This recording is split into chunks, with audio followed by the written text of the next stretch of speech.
What's going on, you guys? Welcome back. Thanks for joining. Thanks for stopping by.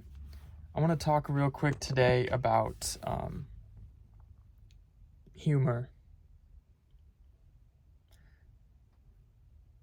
More specifically, not taking life too seriously. Because it's all just it's all just crazy, you know? It's crazy that we're even fucking doing this thing, you know? Once you get to a certain point, I guess, like I'm 27, like I feel old, but I feel young at the same time. It's very weird. But it's gotten to the point where, like,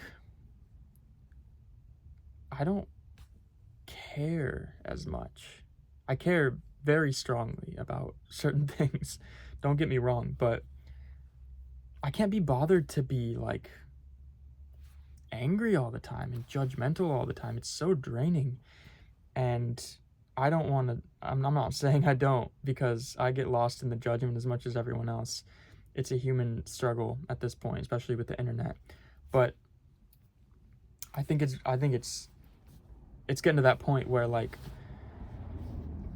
I love when I remember to, like, stop giving a fuck, you know? It makes me feel so relieved. Like, let me give you an example. I have a almost 2-year-old, right? And if you have a kid, then you already know what I'm going to say. But they are chaotic. They are wild, and it's amazing. But it's only amazing if I remember that it's amazing.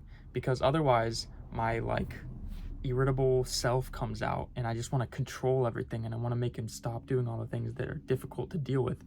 But that's like, I don't know if you've ever read The Power of Now. If you haven't, I highly recommend it. I will probably do a book review on that just because it's such an incredible book. I've read it, like, I'm currently reading it again, probably for the 5th time. But in it, Eckhart Tolle talks about the pain body, and how all of our emotional stored up stress and trauma and pain, it feeds on energy of an equivalent frequency, right? So it feeds on pain. So when we start being uncomfortable, this is where the victim mindset comes in. It's comfortable being a victim. So when something bad happens, the pain body feeds on that, and if we don't catch it right away, then it starts to take over, and we start living through our pain, and enjoying it in a weird way, being vindicated by it. But I've talked about that before.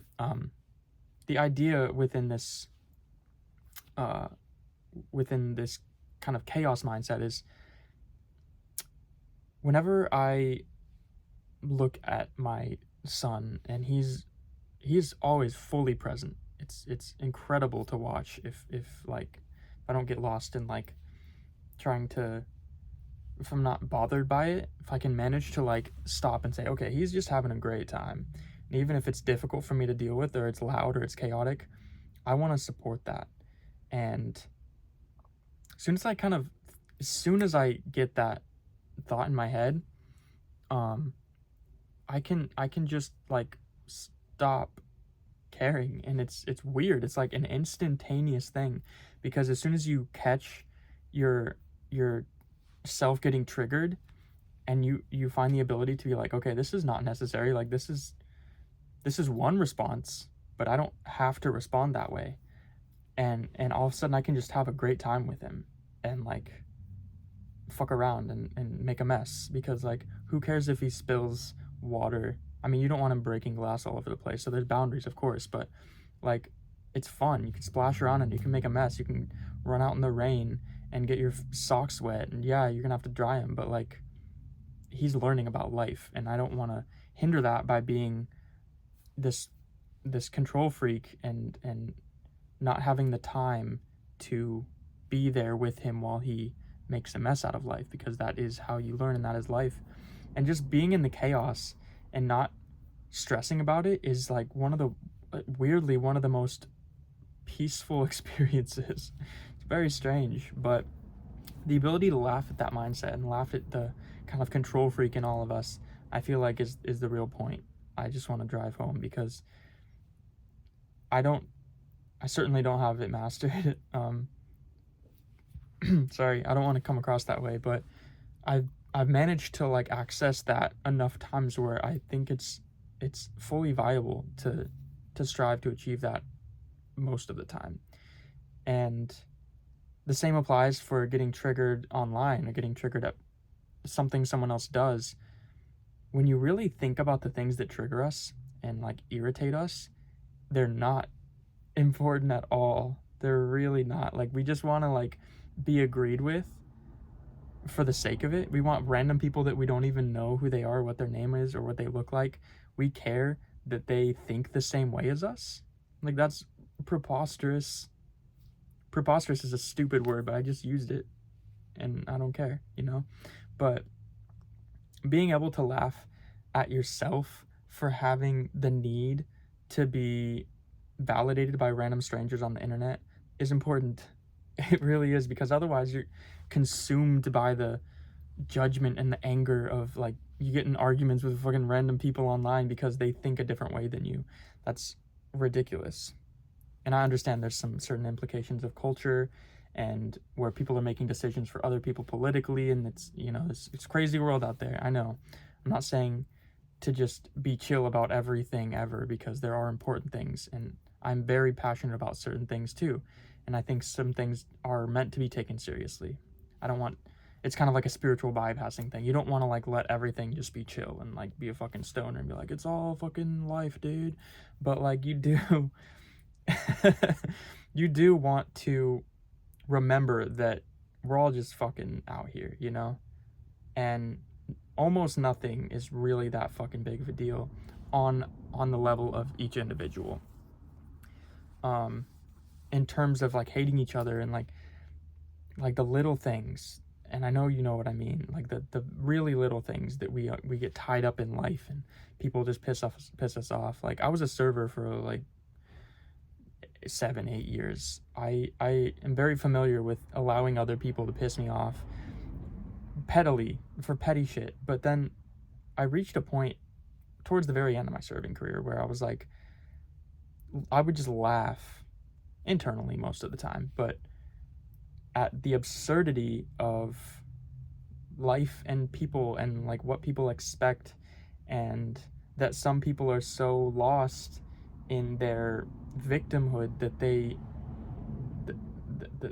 just become like monsters. They become like ravenous creatures that are just trying to sometimes just cause pain to other people because they're in pain, you know? And the opposite of that is to cause laughter and joy in other people because you're joyful. I think that's why everyone's looking for happiness, is because happiness is not pleasure, it's joy. And the fact that we don't even know how to define happiness is what makes it so what's the word? I don't know. You know what I mean? It's just law. We don't know where it is. We can't find it because we think it's something that is not, essentially, is what I'm saying. Happiness is joy. It's not pleasure.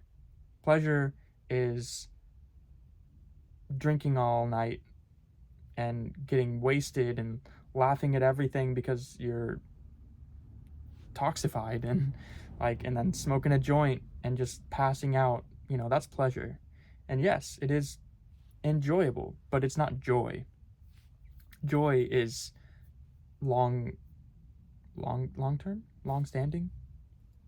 I'm having a hard time with words today, but joy is when you can try to sustain, as long as possible, an internal feeling of peace, and then get to a point where you can spread that because you have enough. I think that's what it is, at least. I don't know anything. That's another thing. None of us know anything.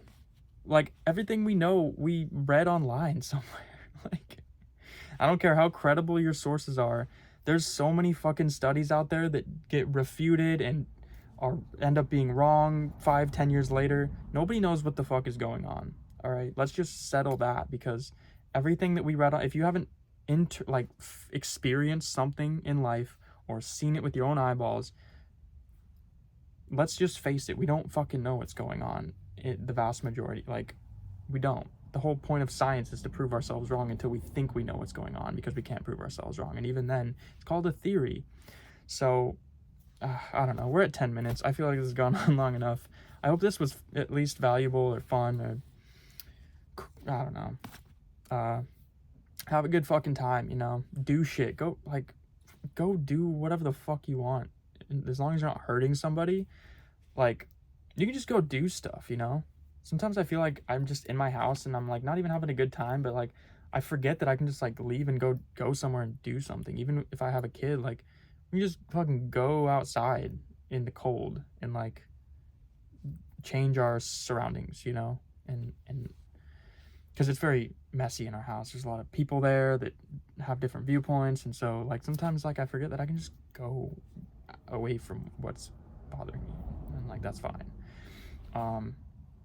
Or like with my kid, like he's so experimental in life, you know, just like he'll take two completely like random objects and like make this magical like game out of it. Like he'll have a spoon and like a balloon, you know what I mean? And he'll just like fucking pop the balloon with the spoon, and it takes him like 30 minutes because balloons aren't, but I mean spoons aren't sharp, you know. But like, and that's like it's stupid, but it's fun. Like he's just having a good time because he doesn't care about anything. He's just experiencing life, and we should do more of that, you know. Fuck around. Let's all have a good time and stop like hating on each other for not knowing what the fuck is going on, because none of us do. That's all. Thanks for listening to this kind of strange rant ramble video, but I hope it was fun and it reminds you to not get so lost in the sauce of stress. I know life is stressful, trust me. I know money's fucking money. Like you gotta make it, you gotta do things you don't like sometimes, but I hope you can get through it with me. All right, that's all guys. Thanks for watching. I'll catch you on the next one.